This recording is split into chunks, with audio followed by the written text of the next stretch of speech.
Good afternoon. I'm Evan Smith. I'm the CEO and co-founder of the Texas Tribune, and I am pleased to welcome you to this session with David Cay Johnston, whose latest book, The Making of Donald Trump, was published in August and quickly landed on the New York Times bestseller list.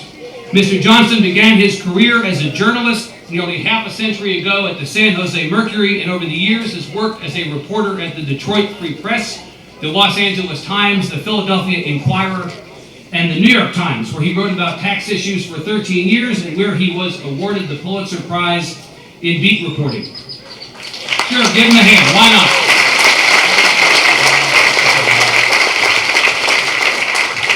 Today he's a columnist for the Daily Beast and Investopedia, and he teaches the tax law, business regulation, and property law of the ancient world at the Syracuse University College of Law.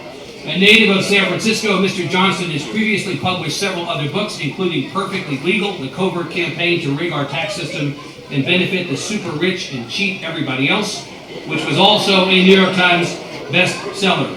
Please join me in welcoming David Cay Johnston.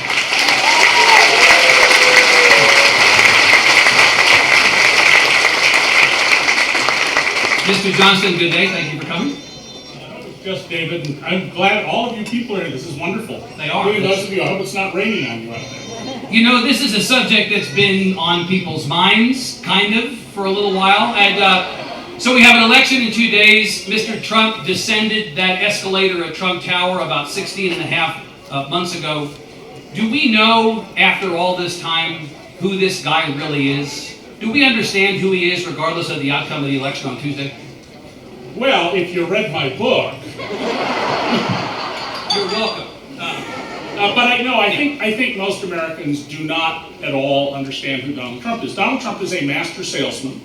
He's also a con artist, and he has sold an image of himself, and that image is not at all who he is. And so, no, I don't think that most Americans at all understand who Donald Trump is or why he is such a dangerous person for our democracy. Define each of the things you just said. First, define the image that he's sold us, and then define the reality that is at odds with that image. Well, Donald's most important value is to tell you how rich he is, that he's worth... Within days of his announcement in 2015, he said he was worth $8.7 billion, $10 billion, more than $10 billion, in one case $11 billion. There is not now and never has been any verifiable evidence that he's worth even $1 billion. So you actually quarrel not only with the idea that he's worth $10 billion, but you think he may not even be a billionaire, technically. Well, there's no evidence to that. He's a very wealthy man. I mean, I wouldn't dispute for a moment that he's a very wealthy man, but his tax return data that we have for various years, things the New York Times recently got a hold of in the New York Daily News, and stuff that I've dug out of the record, do not show an income consistent with someone who is in the billionaire class. And you don't need to be a billionaire to afford a 30-year-old Boeing 757. None you got to be richer than us, us, but you don't need to be a billionaire. None of the trappings of his wealth suggest to you that they are consistent with somebody who is worth that much money. Correct. You are of the point of view that the reason we do not have his tax returns to this point, and it looks like we're going to get through a presidential campaign, the first in the modern era where a candidate for a presidency of main party has not given us his tax returns. Right. You believe that it is as simple as that? The reason we do not have his tax returns is they would reveal him to not be worth as much? Well, I think they would also reveal, and I wrote about this in the book, that Donald Trump committed tax fraud in 1984. There were two tax trials in New York State and New York City. And his own tax guy, who represented him for many years, when under oath shown Donald Trump's tax return, said, that's my signature, but neither I nor my firm prepared that tax return. So you think it's not just about what's in the tax returns, but it's the fact that in the preparation or distribution of the tax returns, that there was something funny going on here, the process as well as the substance. Well, and we also know Donald Trump committed sales tax fraud in the past. We know that he has filed different sets of documents for the same transactions with different government agencies. So there's a long history of Donald doing something that I refer to all the time, which is creating his own reality. You also in the David Farenthold camp. David Farenthold, the extraordinary and I think probably future Pulitzer Prize winning reporter of the Washington Post, who's been on the Trump Foundation beat this entire campaign, who also says, in addition to everything you've said, that we'll discover that he was not nearly as charitable as he's claimed to be if we saw his returns? Correct. And I did the same thing Farenthold was doing back in 1990. I called all sorts of charities that I thought Donald might have contributed to. Couldn't find a single one that he had. And then recently, after the book came out, in my column in Investopedia and the Daily Beast, I calculated the giving rates based on wealth of the Clintons and Donald Trump. And if you assume Donald Trump is in fact worth $10 billion, the Clintons' giving is literally 1,000 times the rate of Donald Trump. If you credit Trump with every gift he says he's made, then their giving rate is 37 times his. So if somebody's an ardent philanthropist in this election, it's not Donald Trump. But as you point out, even if you take him at his word, it's still not enough. But especially if you don't take him at his word, but you saw what was in those returns, it would be something. Well, in addition, one other thing, Evan, yeah. Donald Trump has committed a minimum of 9 illegal acts through the Donald J. Trump Foundation, and in the New York Daily News, which I also write a column for, I this week said there should be a criminal investigation of Donald Trump over his use. If we can find from the public record 9 acts that are illegal, including a campaign contribution, which charities can never make, right, then I think it's reasonable to assume that there are many more illegal acts. You used the phrase con man a few minutes ago to describe Mr. Trump. Others in this campaign cycle, including a number of his Republican opponents during the primary, also used that phrase. What does it mean exactly? What is the context of the use of con man as it relates to Mr. Trump specifically? Well, Donald is in the business of selling you something so that he can get money out of you, and then he doesn't deliver the goods. And for example, his first casino was to be built in partnership with the old Holiday Inn Corporation, the motel chain which owned the Harrah's casino names. And in his book, The Art of the Deal, Donald brags about deceiving his partners by having a bunch of construction guys dig holes at the website, at the site on the boardwalk in Atlantic City, and other guys filled them up so that they would think he was doing work when he hadn't done any work. Donald has a long history of selling things to people that it turned out they weren't at all what they thought they were buying, and he testified under oath in one case that the people who lost $20 million in a Trump scheme, his testimony was, I'm paraphrasing here, well, you know, they were really lucky. I mean, if we'd gone on to finish the project, they would have lost 3 times as much money. Do you subscribe to the theory, as has been pressed by Secretary Clinton and again others during the Republican primary, that he also stiffs the small businesses with which the Trump organization engages on services and other things? Throughout his life, Donald has failed to pay the money that he owes to people. He has cheated workers. He has cheated vendors. He currently is under a court order for foreclosure of the Doral Country Club near Miami, where the Benjamin Moore paint dealer who supplied all the paint was due the last payment on his contract of $34,000. Trump refused to pay. Now this contractor has spent over $300,000 on legal fees trying to collect his $34,000. And the judge gave him the foreclosure order when Mr. Trump's witness was finally asked, well, why don't you pay the bill? It's in the contract. You owe the money. And the answer was just pure Trumpian approach to business. Mr. Trump feels he has paid enough. Imagine if your employer said, you know, we're just going to pay you through Wednesday afternoon this week because we feel we've paid enough. I'm listening to this litany of things, and I've got a couple of thoughts. The first is, if I'm a Trump supporter, or I'm Kellyanne Conway, or one of the people who is paid to speak on behalf of Mr. Trump, my response would be, you're lying, prove it, and anyway, you're a Clinton partisan. You just want to see Hillary Clinton get elected. That would be their response, so I'm going to sit in their place and say that to you. You're a Clinton partisan, and you're not telling the truth. So, you know, when I worked at the New York Times, the only person besides Jack Welch, and I'm not sure he did this directly, who tried to get me fired was Hillary Clinton. I just have a suspicion she's forgiven you as of now.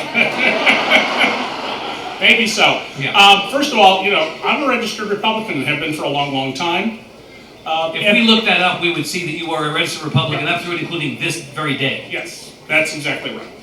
And, if anything, I should love Donald Trump. Over the years, I figure I've made about $500,000 off of him from like a movie that Tim Burton hired me to write a proposal for that Trump killed with threats of litigation, from this book, from a previous book I wrote in 1992 called Temples of Chance, in which he's in almost every chapter, from the movie rights, from articles. I mean, boy, Donald Trump's been really, good for my family. He's been good for your business. Why would you want to take him down? Right. Well, I don't want to take him down. I say at the end of my book, if after reading what I've told you about all of his criminal connections and his conduct, if you want to vote for him, then vote for him, but at least know who you're voting for. That word criminal, as you well know, Mr. Johnston, is not just any... David. Well, my mother raised me right. It's not just... Because I know you now for like 30 minutes. It's not just any epithet. That is not just, when Donald Trump says Hillary Clinton is a criminal, the pushback from the Clinton side is there's no proof that she's engaged in criminal activity. You're using a word that he uses to describe her. You're saying he's a criminal. Prove it. Well, that's not hard to do at all, and I can give you a number of examples here, but let me make one point clear. Most criminals, especially white-collar criminals, never get arrested. I once had the Mafia's #2 hitman on the West Coast, all of whose stories were verified to me by the FBI and local law enforcement, sitting in my house, bouncing my now grown-up lawyer daughter on his knee while I made us coffee, and he told me about people he'd beaten up or whacked, and one of the things that he was most proud of was he'd never been arrested. Donald Trump, among other things, was very deeply involved with a major cocaine trafficker. A serious major cocaine trafficker who supplied his helicopters and managed his personal helicopter, and who, as a casino owner by law, he was supposed to cut all ties with after he was indicted. And instead, Donald Trump doubled down on this guy. He risked his casino license to seek mercy for him. And somehow this guy's case was mysteriously transferred from Cincinnati, Ohio to Newark, New Jersey, where no event in the indictment took place, and brought before Judge Marianne Trump Berry, Donald's sister. Now, she removed herself from the case, but Donald wrote a letter begging for mercy for this guy. So while the mules got up to 20 years in prison just for driving drugs from Miami up to Ohio, Joe Exelbaum got 18 months. And when he went in for parole, he had to have a job and a place to live. And he said, well, I have a job. I'm going to go back to work for Donald Trump, handling his helicopters. And although he couldn't pay his fines, he moved into a multi-million-dollar apartment in Trump Tower. Trump has been involved with Russian mobsters. He is currently a material witness in a $250 million tax fraud case that traces back through an Icelandic bank to Russian oligarchs. He had in his office a convicted violent felon named Felix Sater, who avoided prison in a huge stock swindle with 4 mafia families, and who Donald traveled with all over, although he told the Associated Press wouldn't recognize the guy if you were in the room, who got out of jail free by claiming that he could intercept, and the government says he did, missiles on their way to terrorists in the Middle East, through southern Russia, or the old Soviet Empire. And throughout his life, Donald has had close, intimate relationships with American mafia, con artists, swindlers, right, etc. But long history. But close relationships with the wrong people does not make you a criminal, unless, as you point out yourself, you are arrested and convicted. Yep. Has he been arrested and convicted? Nope.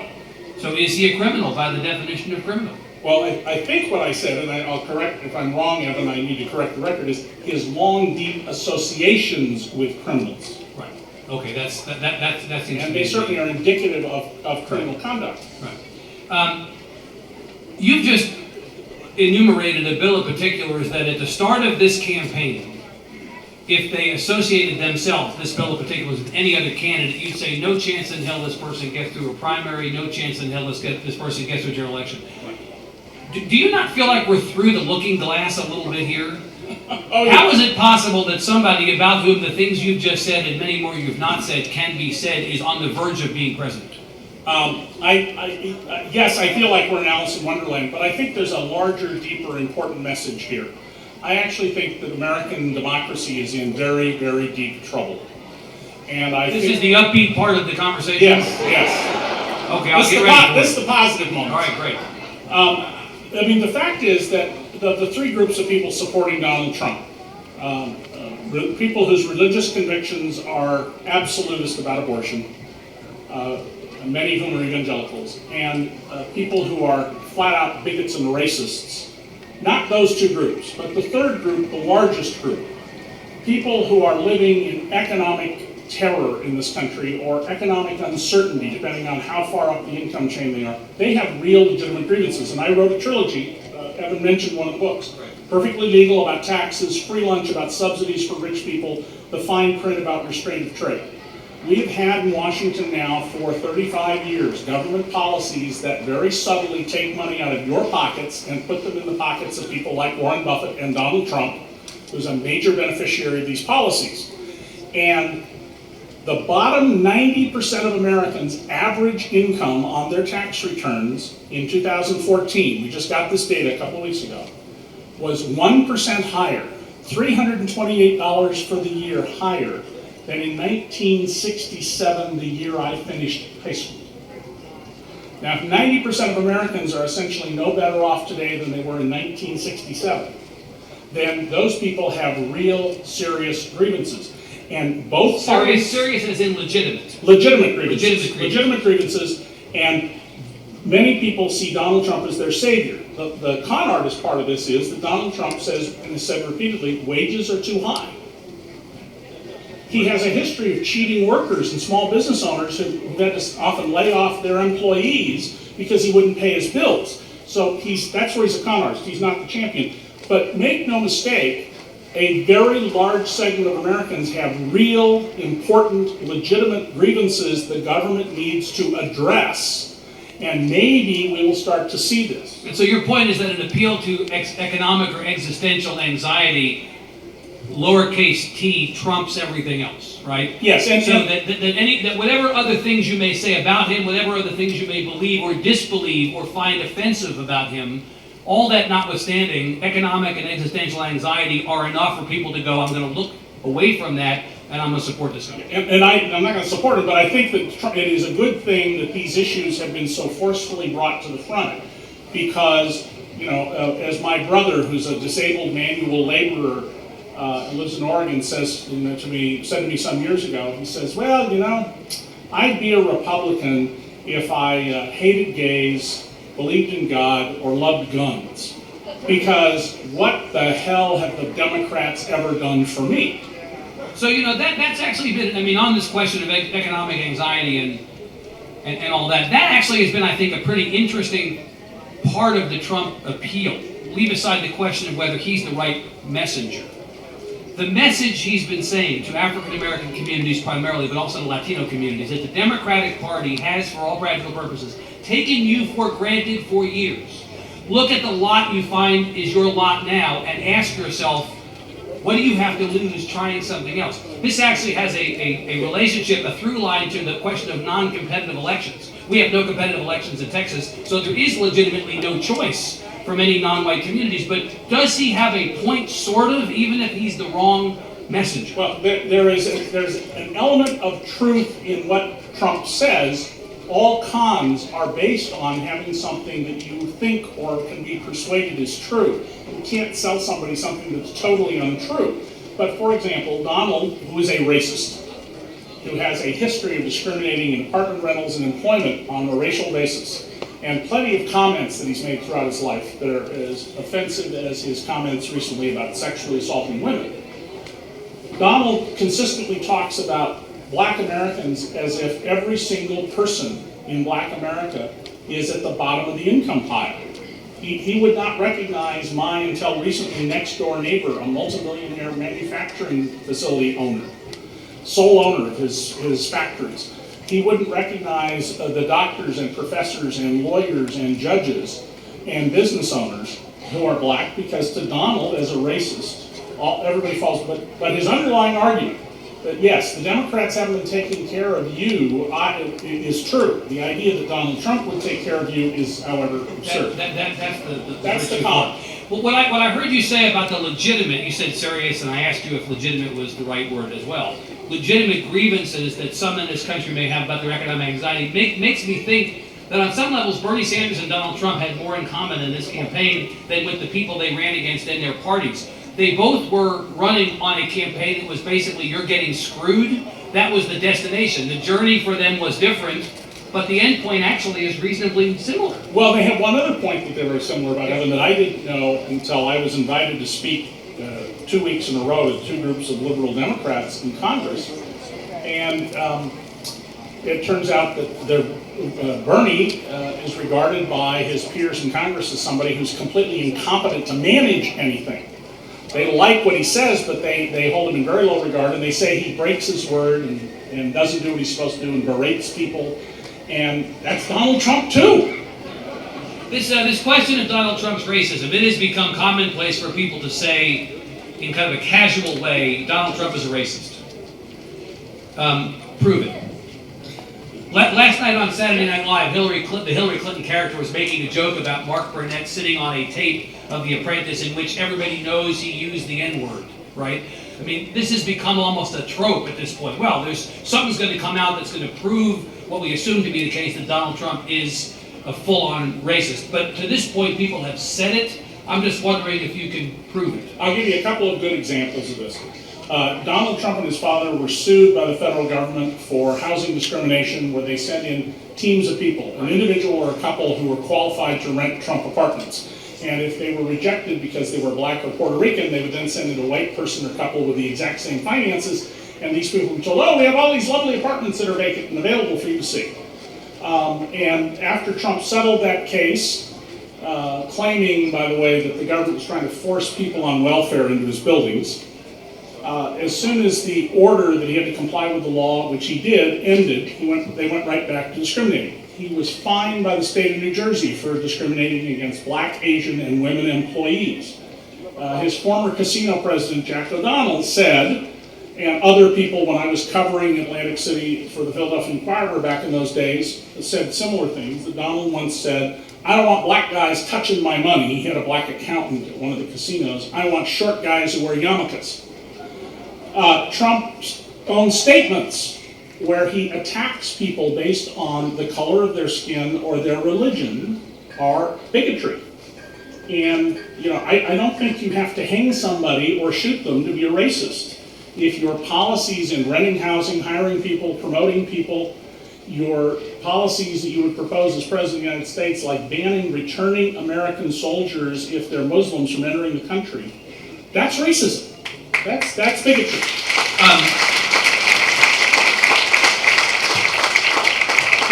Is the picture, as you've covered Donald Trump for 3 decades, I mean, you know this guy as well as anybody, is the picture that has emerged of Donald Trump in terms of his relationships with women and the things he said about women consistent with your knowledge of the Trump history and your reporting on Trump over the years? Evan, absolutely, and it's probably worse than the image most people have. One little insight into Trump and the way he sees people. After his child born out of wedlock was born, he appeared on Lifestyles of the Rich and Famous with Marla. And Tiffany, at this point, is still in diapers. I think she was 11 months old. And Robin Leach says, so Donald, what if Marla's in Tiffany and what of you? And he goes, oh, well, she's going to have Marla's legs. That's real clear. But it's going to take a few years till we find out. It's about an infant in diapers. Trump has always talked about women this way. It is part of a fundamental flaw in him, which is he's essentially a 13-year-old boy psychologically trapped in the mind, in the body of a 70-year-old man. And I want to be clear, I actually have always felt sympathetic for Donald about this, because every one of us went through some year, 11, 12, 13, 14, somewhere that was just awful, right? Imagine if you got stuck in that. I mean, I really do. I feel awful for him about that. Let me ask you about the allegations about his non-payment of federal income taxes for 19 years, raised first about a month. I mean, the thing about this campaign, let's stipulate, is that you have to pay attention every second, because something will come up like the non-payment. Oh, that's so 1 month ago. Who's even talking about that? But extraordinary that the man is not paid, according to the New York Times, and never disproven. In fact, he's acknowledged the story. He's acknowledged it's true, not paid federal income taxes for 19 years. Is the reporting of the New York Times on that, A, consistent with your knowledge of Donald Trump over 3 decades of reporting on him, and as maybe the foremost tax policy expert among journalists working, Pulitzer Prize winner on that very subject, is the explanation of why he's not paid taxes for 19 years consistent with what you understand to be legitimate and proper? When you do investigative reporting, you always want people to later say it was worse than you said it was. Okay? It's worse than the Times said it was. And I've written about this and explained it, and when I did, a whole bunch of tax law professors said, yeah, I got that right. What Donald Trump did, first of all, it isn't 19 years. He can take these deductions for the rest of his life. I calculate that he probably won't owe federal income taxes till at least 2046 if he lives to 96 years old. So 2042, when he'd be 96 years old. What Donald Trump did was, he didn't have to pay back his bankers almost $1 billion. That's income to you. If you borrow money from a bank and you don't pay it back, Congress and the state legislatures with their income taxes say that's income. You have to pay income tax on it. Trump was able, through an incredibly hyper-technical reading of Section 12 for the wonks, 1231 and the exception provisions that have since been repealed in 108, to treat this as a future tax matter and convert the bank's losses, which the banks took on their tax returns, into his losses, which means they were taken twice. It's known in the tax world as creating basis out of thin air.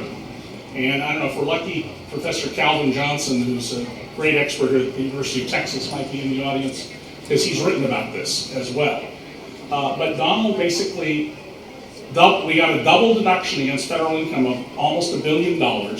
So the banks took their losses, Donald had no losses, and instead of paying income taxes, turned this into a loss, and under rules repealed by Republicans in Congress who were outraged over this, because Donald wasn't the only person who did it, that will allow him to live the rest of his life and pay no federal income taxes, and as he says, that's smart. Why hasn't he sued your ass? I can't be the only person in the audience wondering that.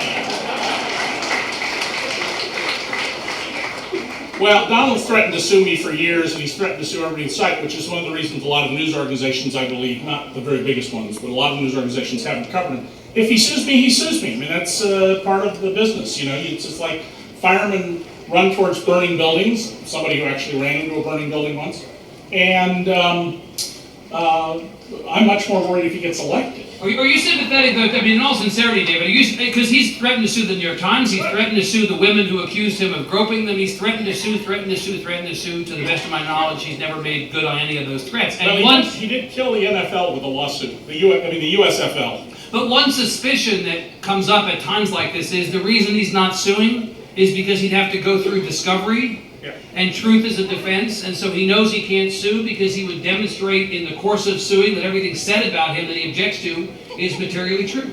Well, do you believe that to be the case? On a personal level, you know, well, all you can say is yes, right? Not quite. I mean, first of all, on a personal level, even though I'm not a lawyer, I get to play one at the Syracuse University's College of Law. Yes, I have a legal strategy if he sues me that I don't want to go to trial, and I think I don't need to go to trial. But if anybody is taken to trial by Donald on financial measures, yeah, he's going to have to once again make all sorts of disclosures, as he did when he sued Tim O'Brien, my former colleague, who said he wasn't a billionaire, and those disclosures he's going to be very troubled by, because they're going to, and I would push very hard if I got into litigation to insist that none of this be sealed. This is all public interest and should be in the public record. Okay. I'm told that it's time to go to audience questions. Obviously, we could speak to David for as long as we had time to talk to him and never get to everything. Let me encourage you to line up. I'm going to say, as the ground rules for today, please, don't make speeches, actually ask questions, be respectful of our guest, please, and let's go. Sir. So I'm curious about that tax strategy you just described. Donald has described himself as being smart about taxes. My assumption is that one of his highly paid tax attorneys figured that out, that Donald really doesn't know jack about that. Yeah, do you have any sense of the provenance of this strategy? Yes, Was the provenance yes. that it was Donald's strategy or somebody else's? Donald and I, when we had lunch, one of the times we had lunch in 1990, I tried to give Donald tax advice on how he could even pay less, and he couldn't follow my tax advice. It had too many steps, and he wasn't that interested. This is not his strategy at all, and this was a strategy that was sold to various people. Not just Donald. There was a Supreme Court case over it with a person whose name I have trouble pronouncing because I'm old age. I don't pronounce words as well as I used to. But he wasn't the only one who did this. And trust me, to be Trumpian, trust me, Donald doesn't know jack about taxes.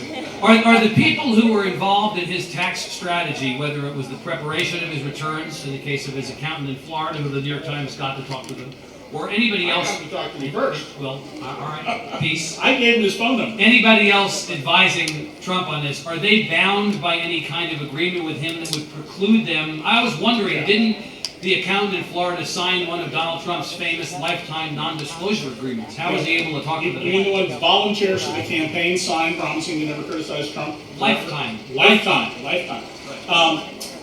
Jack Mitnick, the lawyer and CPA, is subject to professional responsibility rules for having talked to me and Lawrence O'Donnell in the New York Times. He's also 80 years old. What are they going to do? He's not practicing anymore. So yeah, his comments may well have fallen outside, they probably did, outside the rules of professional responsibility. He also, though, testified under oath about what he did, and those things are not at all supportive of Trump. One more quick thing on the tax question, to the questioner's point. Do you have any concern? I mean, the Trump campaign has made a lot over the last couple of days about the fact that if Hillary Clinton does win on Tuesday, that she will be subject to investigation after investigation and has the risk of being indicted. No proof of that, although it's been said on at least one news network, but that's been raised as a possibility. Let's say he wins on Tuesday. Do you think any of this stuff makes, and ultimately we're subject to investigation after investigation and the possibility of an indictment of a President Trump? Yes, Trump faces a very serious problem with the Trump University scam that I tell about in the book, and the Texas Attorney General's office investigated and showed that he has no legal defenses. He's got 3 lawsuits there. He has this tax fraud case where he signed the letter authorizing the alleged tax fraud and may become a defendant in it, and he's got numerous other actions against him. He would also propose, frankly, through his businesses, an unprecedented issues of national security, because he's in debt through one of his entities to the communist-owned Bank of China. Can you imagine what the Republicans would have said in any previous election if a Democrat, I mean, what if President Obama had a $500 credit card from the Bank of China? He has deep entanglements with a variety of people, and we haven't seen them all because the financial disclosure laws for president are full of Swiss cheese. It's one of the things we need to reform, along with a law which I've already written the statutory language for, and written about, that I think we should require candidates for president to have their tax returns disclosed, not by them, but by the IRS. Required as opposed to strongly encouraged. Yes, sir. My name is Tom Noonan. Millions of Republicans are now horrified by Donald Trump. And with 2020 hindsight, what should the Republican establishment have done to prevent Donald Trump from getting the nomination? Maybe other than get an oppo firm that was actually had its eyes open and its brain functioning, because a lot of the stuff has come out since, right? In July of last year, I wrote a piece called 21 Questions for Donald Trump. Yes, that was a terrific piece. Yes. And only 2 of the questions were ever asked, and they were asked in the last few days before they dropped out of the race by Marco Rubio and Ted Cruz. Journalists didn't do their job here before the party. But the party should have done its own work on Trump. And here's the problem with that. In the words of one of my middle-aged children, you have to remember at all times that Republicans and the Republican Party are 2 separate and unrelated things. She's a Republican. But to this point of the press and the culpability of our kind in this, a lot has been made of the press not doing its job. And there definitely are any number of opportunities for self-examination and self-flagellation about what's happened in this campaign. But I remember the 10th Republican debate, when finally the other Republican primary candidates started to attack Donald Trump, and Ted Cruz was asked, why did you wait so long? And his response back to the press was, why did you wait so long? As if somehow it was the press's responsibility to press these, and that the other Republican candidates couldn't possibly, or they didn't. I just wonder where you think we land, culpability-wise. First of all, it is the press's responsibility. It is not true that nobody raised these questions. I raised them, Michael D'Antonio raised them, Wayne Barrett, the best reporter New York City's ever seen, raised them. And we just weren't listened to. I have been, for this book, on the national news of Australia, Japan, Canada, Britain, France, Germany, Austria, and a couple of other countries. I have not been on ABC, NBC, or CBS. And there's a deeper problem for journalists, and that is the way we approach things, who, what, where, why, how, doesn't take into account someone who's a con artist. If you assume, as the national press has, that Donald Trump is just a politician, but he's different, and don't recognize it's all a con about the glorification of Donald Trump, you're not going to get to the real questions in your news coverage. And this is a real serious challenge that I will be writing about a lot over the next couple of years. Do you think that we in the press just looked at him like a conventional candidate and covered him like a conventional candidate when he's anything but, and that is the origin of our sin here? Yeah, there is no public policy in Donald Trump. That's the important thing. Like, I have written incredibly critical articles of Paul Ryan and what I call Paul Ryan math, one-sided equations. But I respect that Paul Ryan is a serious person who is trying to do what he thinks is right. Donald Trump is not a serious person. Ma'am, I'm going to pretend I don't know you. Okay.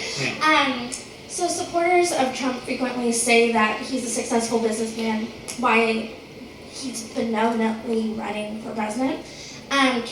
You've kind of touched on it, but can you address his main motivator for putting himself and his brand through this? Right, why is he running? That's a great question. Well, Donald's running for a very simple reason. He grew up in a family where winning is everything, and the biggest thing you can win is the presidency of the United States. And Donald has said he doesn't want to do the job of president. He'll appoint someone to do the work. He just wants to be able to say, I won! And millions of people apparently have bought into that con. And as to the issue of his being a successful businessman, in the book I go through a lot of things where if Donald was a successful businessman, if he was as successful in business as I've been on the side while being an investigative reporter, he would be worth $10 billion. He lost the West Side Yards in New York that would have made him a couple $1 billion. There's a piece I wrote, The Mystery of the Missing Manhattan Sewage, with an homage to Harry Potter. His businesses fail because Donald approaches businesses the way that a leech approaches its target. You drain it of its blood or cash, and then you leave the carcass, and that's why he calls it the art of the deal. As long as he can do another deal, he just moves on. Hello, Robert. Hey, sir. Hey, Evan. I've got a quick question for the author here. Recently, 2 days ago, a woman named Cay Johnston dropped... I can answer your question. Oh, no. Answer the question is first. Is she recently dropped a lawsuit against Donald Trump in which she alleged that he sexually molested her at the age of 13 and that he raped her. What's your question? Well, the question is, in all of your years of investigating Donald Trump, have you come across information that Donald Trump is a child rapist and a child molester? Simple as that. No. Sir. Hi, David. Evan, great job moderating, as always. My question for you is, with respect to the commingling, the proximity between Trump and the Clintons over the years, I'm curious if you can give some commentary on their relationship, what you uncovered, and also, do you believe in this sort of inception theory where Clinton may have coached Trump to the extent that he might have to destroy the Republican Party? Of all the conspiracy theories out there, I gotta say that's the most awesome one of all, right? that this whole thing was a plan from the beginning, right? First of all, as somebody who has actually broken up conspiracies and exposed domestic spies and foreign agents, I have a little bit of experience in this area. No, I don't think Hillary Clinton put Donald Trump up to this one bit. Donald has been talking about running for president since 1985. He ran briefly in 2000 and he got beaten for the Reform Party nomination by, of all people, Pat Buchanan. And As for their relationship, Donald talks about how he buys, or maybe rents is a better word, politicians. And when Hillary Clinton was a senator from New York, and a pretty good senator in the view of all of my business owner friends, and where I live in Western New York, in Rochester, they went to one of his weddings. Trump went to events of theirs. He hit to the top. He contributed to her Senate campaign, right? And said that she would make a great president. And when you get to the top of any society, it doesn't matter if it's the whole state of Texas or Manhattan, it's a pretty small crowd. Mrs. Astor only needed room for 400 people in her ballroom. Ma'am, So what is going to happen if Donald Trump wins? what's going to happen if Donald Trump Oh, wins? thank you for asking that. I'm going to continue to make more money off of this. If Donald Trump loses narrowly, I'm very worried about what will happen, okay? And I'm worried about voter intimidation Tuesday, despite the fact that the Republican Party is under a court order not to intimidate voters because of actions that they've taken in the past. If he loses by a large margin, both in the popular vote and the Electoral College, Trump will no longer be viable, and I'm sure that every Republican who's endorsed him, will on Wednesday, if he loses, say, "Who? I never met the guy." Like Felix Sater, he wouldn't recognize him if he was in the same room. However, smarter people with more discipline, like Senator Tom Cotton, who are demagogues, are going to take the lessons of what Trump did. And two more. Okay, come on. We have time for two more. We have two more. Ma'am. Thank you both for your work, Evan. I'm a big fan. I just wanted to say there's a great book by John Ronson called The Psychopath's Test that I read a long time ago, but it's been I just keep on thinking of it in this election season, and it's mostly just about there's a disproportionate number of people that are CEOs and whatnot that are sociopaths or could be so. Don't confuse sociopath and psychopath. They're about the same. So, What's your question? what if your book? I'm curious if your book or in your research, what would you say to that? If you can speak to that at all. Sure. Do Well, you think Trump is a psychopath or a sociopath, or is that too much of a softball pitch for you? first of all, I wrote this book in news style. I only had 27 days to write it. It's 55,000 words, and you can read it in 4.5, 5 hours, depending on how fast you read. And it's got 44 pages of endnotes, so you can check everything. And my personal email if you think I got something wrong. Donald is a world-class narcissist. You are not a person, nor am I. We are objects, and we either exist to glorify the self-declared genetically superior Donald Trump, or he has a word for you. Loser.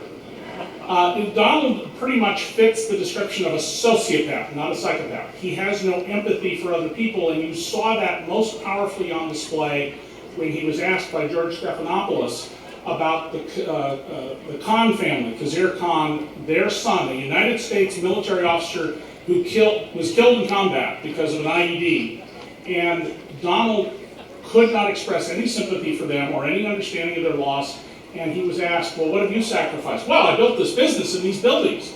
And just as he has no idea what Christianity is about, who claims to be a Christian, he has no idea about empathy or sympathy for other people. And that's been a characteristic I noted from the first day that I met Donald, that he has no regard for anyone else as his equal. Last question, ma'am. Okay, to what extent do you think the no taxes, no new taxes mantra of the Republican Party for how many years has this gone on contributed to the economic difficulties of all Americans? Right. And do you think Republicans may revisit that and be willing to cooperate some with some new programs? One of the reasons we're in deep economic... Go ahead, if you want to play. Well, we've actually been doing very well in our economy, right? We've added more than 15 million jobs, more than Canada and Europe combined since early in the Obama administration. I reported recently, because I analyze the data every year, that after 17 years of no growth in wages at the median, half make more, half make less, they went up in 13, the year the very top tax level cuts from the Bush era ended. The amount they went up by tripled in 2014, and it more than tripled again in 2015. We just got that data a week ago, and I'm the only person who writes about this data every year for reasons I don't understand. But the reason that we're not doing even better is that because of the Republican mantra, Congress has stopped investing in the future of America. We should be investing.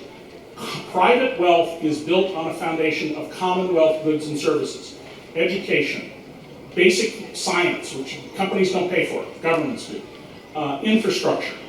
And our lack of investment in commonwealth goods and services is what is holding us back. It is making us inefficient. And I think we're right at the edge now, finally seeing a change in a recognition that starving public investment is not going to build the economy we need in the future. And let me just leave you one little thought. There are people who there is some controversy about what I'm about to say, but I think there's very strong evidence that a third of our economy today can be traced directly back to taxpayer investments before World War II in mathematics, physics, and chemistry.